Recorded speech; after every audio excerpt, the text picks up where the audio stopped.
भैया इसका चार्जर मिल जाएगा? जी भैया मिल जाएगा दोनों।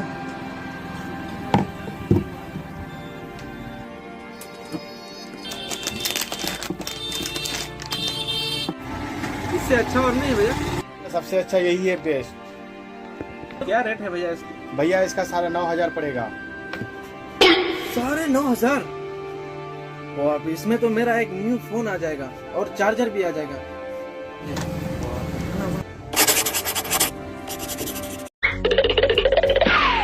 भैया ये दवाई मिलेगा आपका पास?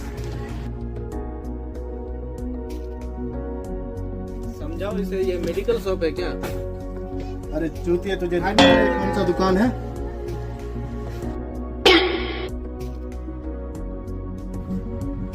पता नहीं कैसे कैसे लोग आ जाते हैं, सुबह सुबह दिख रहा करा। काम करो उधर, पोछा मारो।